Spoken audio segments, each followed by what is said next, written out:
Sign here, the lawyer said, tapping the line with a Montblanc pen. Your wife gets everything. Everything. My house. My car. My savings. My dignity. I was 40. Jobless.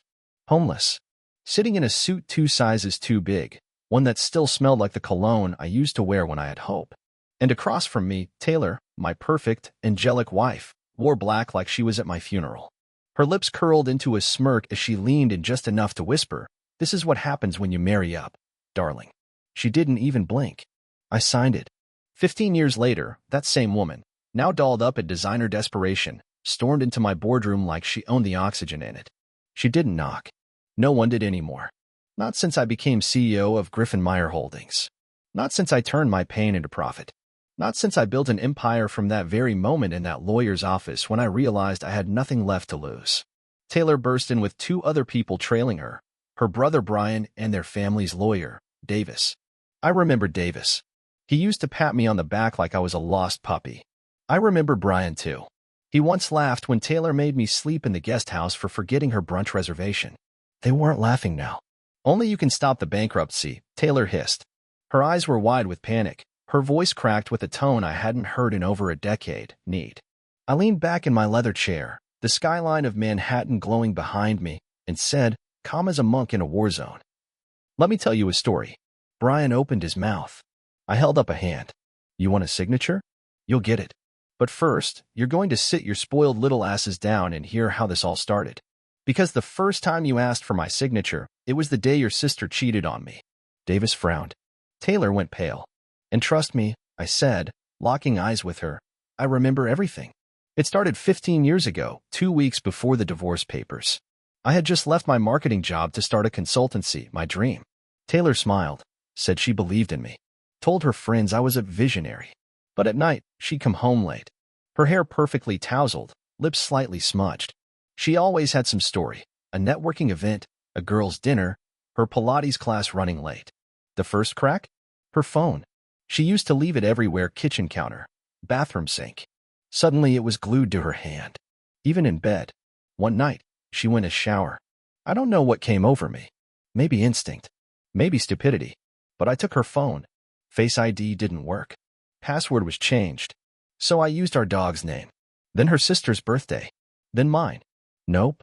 Then I saw it, her recent text to T. At first, I thought it was a friend. Until I saw the message preview. "Your body still tastes like last night." I sat on the bed, numb. I remember the way the silk sheets felt under my palm. Cold. Fake. Just like her. The shower stopped. I heard her humming. I should have left then. Should have packed my things, walked out, vanished. But I didn't. Because I was still in love with her. And I needed to know everything. That night, I told her I had a migraine and slept in the guest room. While she was asleep, I did what any broken man would do. I read every message. Every single one. They'd been meeting for months. Hotels, office closets, even our house when I was at meetings. He called her Mrs. Power. She called him King. Their messages weren't just vulgar. They were cruel. She mocked me. Told him I was useless, boring, a backup plan that turned into a paycheck. He laughed. I stared at her the next morning as she buttered her toast and asked if I wanted OJ. She kissed my cheek. Said, "You're quiet today. Everything okay?" I nodded. Everything was not okay. Because that was the day I started plotting my comeback. And it would take 15 years, a fake bankruptcy, and a new empire. To bring her to her knees. She always thought I was slow, predictable, too soft-spoken to ever fight back. That was her mistake. People like Taylor forget that the quiet ones are the ones who watch, who wait, who build. That morning, while she kissed me like I was too dumb to notice the lipstick smudge that wasn't mine, I made my first move. I called in every favor I had. Friends in IT. A cousin who knew private investigators. Old colleagues who owed me loyalty or feared I'd eventually be their boss. I wasn't wrong. Within days, I had everything. Photos. Voicemails. Transaction logs. A receipt for a diamond bracelet she claimed she wanted at a charity auction, which was actually bought by her little side project, Travis Marks. Financial advisor, part-time bodybuilder, and the man dumb enough to use his own Amex to pay for a room at the Langham under the name Mr. and Mrs. Marks. The last name should have made me laugh, but I wasn't there yet. I compiled it all into a folder. Labeled it Proof Taylor is Trash. I didn't know what to do with it yet, but I held on to it like a loaded gun. The breaking point came one evening during dinner with her family. We were sitting at her parents' absurd marble dining table. Her father was bragging about how Taylor would be inheriting the family's real estate assets, how she was the future of the company. I smiled through my steak, watching her play the perfect daughter, the poised wife. Under the table, my hand was in a fist. Her brother Brian raised a glass and said, "To Taylor and her amazing husband, who's lucky to be part of this family." Taylor laughed. Then she added, "Well, maybe not for long." They all laughed. Everyone but me. Later that night, in the car, I asked her what she meant by that joke. She rolled her eyes. "It's called humor, Liam. You should try it sometime." God, you're so sensitive. That night, I slept in the guest room again and made one more call to a guy named Michael Griggs, a college friend who had since made a name for himself buying up distressed companies and flipping them into gold. We had joked once about creating a shell company for fun. That night, it stopped being a joke. I told him my idea. Help me create a new company, one I could hide behind. I wanted to pour everything into it. Not just money. Me. My skills. My obsession. I didn't care if it took a decade.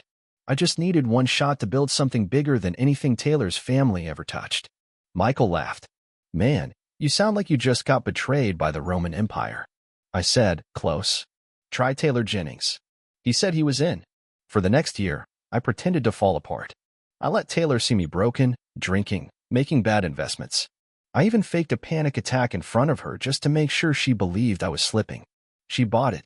Eventually, she told me we should go on a break, just until I got my act together. I nodded. A month later, the divorce papers came. The terms? Brutal. She took everything. Said it was to protect me from myself. Her lawyer even had the nerve to tell me, "This is for your own good." She's being generous. And like an idiot, I signed. Only I wasn't an idiot. Because while she was redecorating our penthouse with her lover and throwing parties in my name, I was working 18-hour days in a basement in Jersey, building a tech startup that would eventually get bought out for 8 figures. But I didn't cash in. Not yet. Instead, I reinvested. Acquired 2 of her family's old competitors. Quietly took a seat on a board that once laughed at me. And I waited. Until today, where she stood in front of me, desperate and cornered, needing the one man she thought she destroyed. Her brother cleared his throat. "Liam, we made a mistake. The trust is still in your name. Without your signature, we can't access the funds. We'll lose everything." I could feel the weight of that moment pressing against my chest like a storm finally arriving. For 15 years, I had replayed that day. The pin. Her smirk. The silence that followed.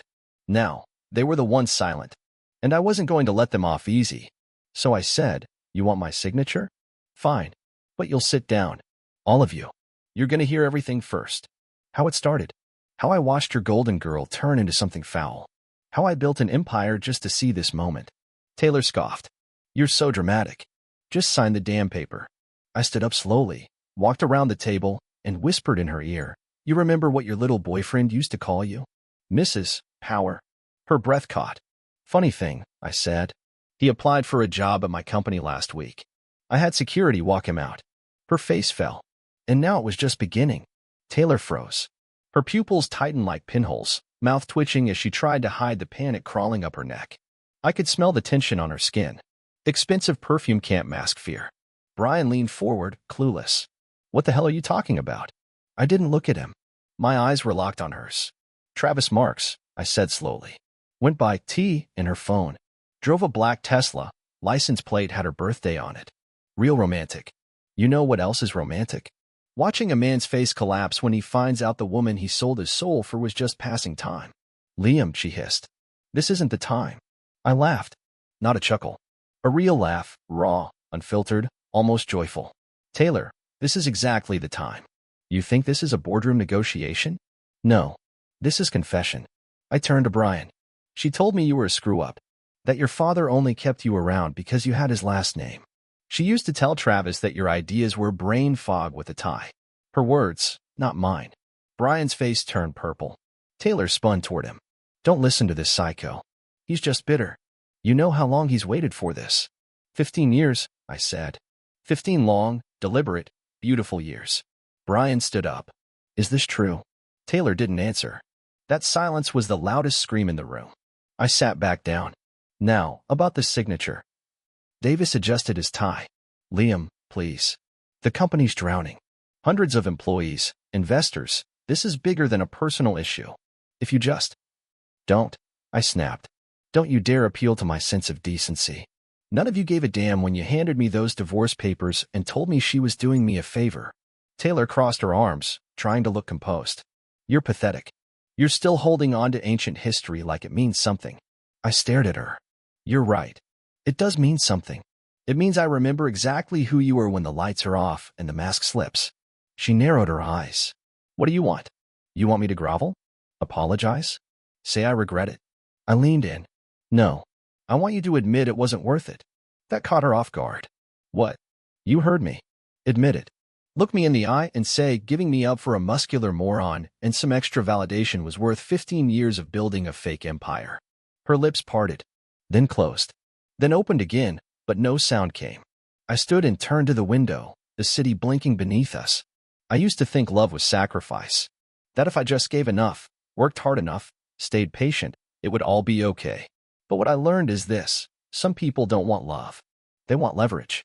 And when you give them everything, they use it to climb above you, just long enough to kick you back down. Silence. Then Taylor muttered, You're still the same wounded little boy I left behind. I turned slowly.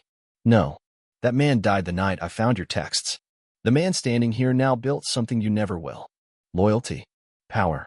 Legacy. You chased shiny things. I built a diamond mine. Brian was sweating now. Davis looked like he wanted to be anywhere else. I walked over to the table, picked up the papers. Tell me something, I asked her. When you took everything from me, did you sleep well that night? She hesitated. Did you at least feel powerful? She said nothing. Because tonight, I said, sliding the papers back across the table, I will.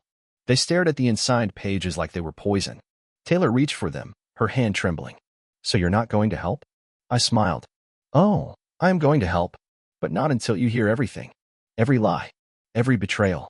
Every little humiliating detail you left buried under your designer rug. Brian sat back, rubbing his eyes. This is a nightmare. I nodded. Yeah, yours. Mine ended the day I decided to turn pain into purpose. Taylor whispered, You won't get away with this. And I whispered back, I already did. She stood there, lips pressed into a line, so tight it looked like blood might break through. That sharp little jaw she used to tilt at me in victory now looked like it was barely holding her rage together. Brian finally said what no one else had the spine to. So what do you want from us? I turned my back to them and poured myself a glass of water from the crystal decanter on the bar behind my desk. I didn't answer right away. I wanted them to sweat. I wanted every second to burn the way I burned for months, confused, betrayed, humiliated. I took a sip. Cold. Clean. Like starting over. Then I said, slowly, I want you to understand that everything that's about to happen was written the moment you decided I was disposable. Taylor scoffed again. Her fallback defense. When truth hit too close to her bones, she mocked it. Jesus, Liam, are you going to drag us through some melodramatic monologue or just say what you're doing? You made me irrelevant, I said. You gave away my inheritance. You told your lawyer I was too fragile for leadership. You told Travis that I was a temporary investor in your life.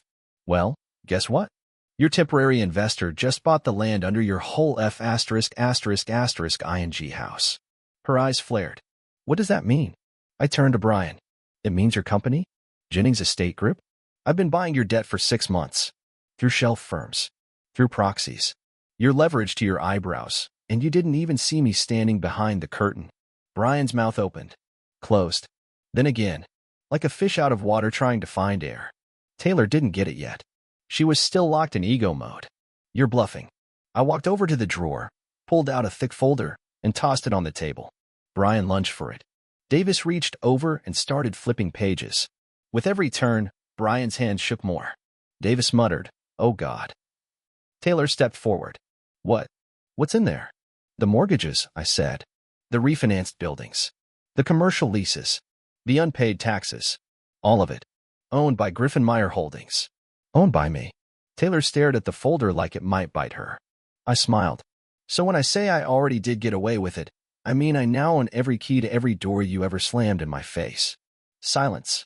Then Brian dropped the folder and sat down, rubbing his temples. Davis said nothing. His face had gone pale. Only Taylor remained standing. She leaned in, her voice low and venomous. So what? This is revenge? That's your grand play. I shook my head. No, this is justice. Revenge would have been quick, maybe public, maybe messy. But justice? That's slow, quiet, cold, like the way you left me. She laughed. A brittle sound, sharp like shattered glass. You think you're impressive? You're still pathetic. Look at you. Still obsessed. Still needing to be the victim. I stepped closer. No, Taylor. I needed to be the victim. Back then. I needed to hit the bottom so hard that I'd wake up. You gave me that gift. And now, I'm giving you yours. She narrowed her eyes. Witches. I took the papers back into my hands. Slowly. Deliberately. Mercy. And I ripped them in half. Taylor gasped like I just shot someone. Brian stood up so fast his chair clattered to the floor. Are you out of your mind? That's our last legal leverage. We need your name on those papers. I looked him dead in the eyes. You needed me 15 years ago. You just didn't know it. You chose her. You all did. And now, you live with it. Taylor stormed toward me, face twisted in rage. You're doing this because you're still in love with me. That's what this is. You still want me. I couldn't help it. I burst out laughing. And when I finally caught my breath, I said the one thing that turned her mouth into stone. Taylor, I haven't thought about loving you once in 15 years. I've only thought about making sure you'd one day stand in front of me exactly like this. She said nothing, just stood there, furious, powerless, and completely irrelevant. Her face collapsed in slow motion. You could see it in her eyes, the first real crack. Not the performative frustration, not the fake tears she pulled out when things didn't go her way, but real fear. She wasn't used to not being in control. She wasn't built for it. Taylor was born in a world that bent for her, where money smoothed her messes and charm hid the venom under her tongue. But standing here, stripped of power, surrounded by the ashes of her carefully built illusion, she looked small. She took a shaky step back. So what now? You destroy everything? Watch us burn. I tilted my head. No, that's too easy. Brian looked up, jaw tight. Then what the hell do you want? I walked back behind my desk, opened the bottom drawer, and pulled out a second folder, this one slimmer, cleaner. I want you both to feel what I felt. But more than that, I want you to need me and hate it. I opened the folder and placed the first page flat on the table. It was a proposal, a buyout offer, for pennies on the dollar. Taylor scanned it. Her lips parted as she read the number. You're offering that, she said, voice tight. It's not an offer, I said. It's a rescue. One I'm not obligated to give. One I don't even need to give. But I'm giving it. Because I want you to wake up every day knowing that the man you humiliated saved your empire. Brian muttered under his breath, this is a joke. I looked at him. No, Brian. The joke was thinking you could bury me. Taylor slammed her hand on the table. You're disgusting. And you're empty, I said without blinking. And deep down, you know it. You knew it when you begged Travis to validate you. You knew it when you left me thinking I'd never be more than the man you stepped over. I leaned forward. But here's what's really going to hurt. You'll sign this deal. Because you have no choice. You'll take my lifeline. Because if you don't, your legacy goes up in smoke. And then you'll wake up every morning, sip coffee in your big house that you don't own anymore, and remember that your ex-husband bailed you out of the grave you dug. Taylor said nothing. She was trembling. Not from sadness. From rage. I picked up a pen and rolled it across the table toward her. You wanted a signature. Now you can give me one. Brian stared at her. We can't. Dad would never allow this. I smiled. Your dad is 2 weeks from foreclosure and 5 from being exposed in a fraud scandal I could trigger with one email. He'll say thank you when he sees this offer. Brian looked at Davis. We need time. Davis looked like he'd aged 10 years and 30 minutes. You don't have time. Taylor's jaw clenched. She picked up the pen. Paused. Then she looked at me. I hate you. I nodded slowly. Good. Hate gives you something to hold on to when pride is gone. She signed. So did Brian. When they were done, I neatly placed the papers in a folder, locked it in my desk drawer, and stood. You can leave now. Taylor didn't move. So I stared her down. You wanted to see what a man with nothing to lose would become. Now you have. Look at me. Really look. She did. And for the first time, there was no smirk, no snide comment, no dismissal in her eyes. Only silence. They walked out. No handshake. No thank you. No last word. Just the door closing behind them. And I stood there alone, finally, not broken. Just free. The silence after they left wasn't the kind that felt empty. It was the kind that hummed with closure. I stood there for a while, one hand resting on the cool surface of my desk, the other still touching the drawer that now held the signed deal, the one that put me in full control of everything they once used to define themselves. For a brief second, I remembered the night I slept in my car outside the city, just a week after signing my life away during the divorce. I had $46 in my account, a single bag of clothes, no apartment, no family to turn to, just the sharp sting of humiliation and the sound of my phone buzzing with her messages, none of which I opened. I remember watching the city lights flicker on as the sun set behind the skyline, and swearing to myself, you're not going to die like this. You're not going to let her write your ending. 15 years later, I had rewritten it entirely. I sat down again, slowly this time, and opened my laptop. A message from the HR department blinked at the top of the screen. Subject, Travis Marks, application update.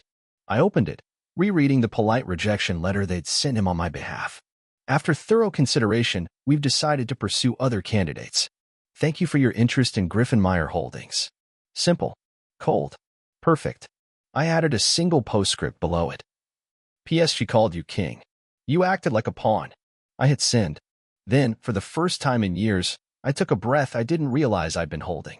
That night, I didn't go home to an empty apartment. I didn't go home to a bitter memory. I went home to a place I'd built, not just with money, but with grit. With nights spent learning instead of drinking. With mornings of silence instead of shouting matches. A home where peace lived, not performance. I poured a glass of bourbon and sat on the balcony, watching the city stretch beneath me. It was beautiful from this height. I thought about love. Real love. Not the kind Taylor performed in front of her friends, but the kind that grows from scars, from trust, from truth. I hadn't found it yet. But for the first time, I was ready. I thought about the next morning. The phone calls I'd get from their father, the press releases they'd scramble to write, the rumors that would float around the industry. I'd hear it all, but none of it mattered. What mattered was the silence that followed their footsteps out of my office. The click of the door as it shut them out. The weight that finally lifted. I didn't need revenge. I had power. I didn't need an apology. I had proof. And I didn't need her love. Because I had mine. My own. Earned. Forged in fire. Polished in silence. And no one was ever going to take that from me again. The next morning started with light rain. One of those slow, steady drizzles that feels like the world hitting reset. The city looked softer through the window of my penthouse. Less harsh. Less crowded. I stood there with my coffee, watching streaks run down the glass, and for the first time in over a decade, my reflection didn't look like a man surviving. It looked like a man living. My phone buzzed. It was a message from Davis, the lawyer. Board emergency meeting today at 11. They're asking if you'll attend. I stared at it, let the screen dim, and set it down. No reply. Not because I was being cold, but because they weren't my priority anymore. I already knew what the meeting was about. Their father would be panicking. Investors would be threatening lawsuits. Banks calling in favors. They'd try to contain the fallout, act like they had a plan. But there was no plan without me. And I wasn't stepping in to fix anything else for them. Let them feel the discomfort I carried alone for so many years. A few hours later, I went down to my driver, Marcus, and told him to take the long way to the office. I wanted to see the streets again, to feel them. The neighborhoods where I once handed out resumes. The coffee shop where I used to sit for hours just to stay warm.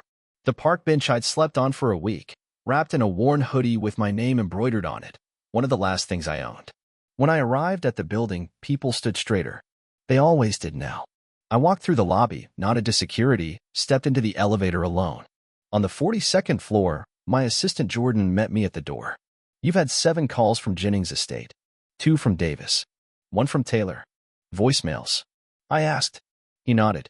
Want me to summarize? No, I said. Delete them. He hesitated. Even the one from Taylor? Especially that one. I stepped into my office and closed the door.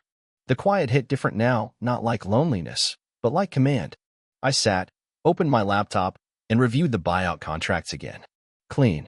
Ironclad. Irreversible. They couldn't undo this even if they sold the family name to the highest bidder. The only thing holding them up now was the grace I had chosen to give. The same grace they never showed me. My desk phone rang. I answered this one. It was Michael Griggs, the man who helped me build the first company, the one who gave me a basement and a shot when I had nothing. You hear the news? He asked. What part? They're done. The press just dropped the leak. The Jennings family is insolvent, and they've officially transferred controlling interest to Griffin Meyer. I said nothing. Michael chuckled. You did it, man. They called you crazy. A dreamer. A charity case. And now? You own their legacy. I didn't want their legacy, I said. I just wanted mine back. He paused. What now? I looked out the window. The skyline was clearing. The clouds pulling apart. Sunlight pushing through. Now, I said, I build something that matters. Not out of pain. Not for revenge. But for purpose. And maybe someday, love would return to my life, not desperate, not manipulative, not a trophy parading around in lipstick and lies. But something quieter. Realer. Something that didn't need an audience. My story didn't end with a ruined man clawing his way out of a grave someone else dug. It ended with a man walking out of that grave, brushing off the dirt, and paving a road for others who thought they'd never rise again. I didn't need applause. I didn't need closure. I just needed this silence. And in it, finally, I found peace. 2 days later, I got one final letter. Hand-delivered. No envelope. No legal seal. Just my name, in her handwriting, folded carefully and left with my receptionist. Taylor's last word. I stared at it for a while. I knew what it would say. The apologies dressed in manipulation. The self-pity disguised as reflection. The subtle suggestions that maybe, there was still something between us. I tore it in half without reading it. Because some endings don't deserve to be rewritten. Some people don't get the privilege of closure when they denied you yours. I'd spent 15 years carrying that weight. Now it was hers. I walked down the hall of my company, and past people who nodded, smiled, respected me. Not because of my suit or my title, but because of what I'd built. Because I'd crawled through fire, and instead of burning, I forged steel. I stepped into the elevator and looked at my reflection in the mirrored walls. Same eyes, same bones, but not the same man. The man who had once begged for love that treated him like a burden was gone. The man who signed his own freedom away because he still hoped for a flicker of decency buried. What remained was a man who had learned the hardest truth. That sometimes, your greatest betrayal is your greatest rebirth. The elevator doors opened to the lobby. As I stepped out, I saw a couple walking in, young, hand in hand, glowing with that fragile kind of hope I once had. I didn't resent it. I just nodded politely, stepped outside, and let the sunlight hit my face. For the first time in a long time, it didn't feel like the world was watching me rebuild. It felt like it was simply mine again. No revenge. No drama. No audience. Just peace. And a man who earned it.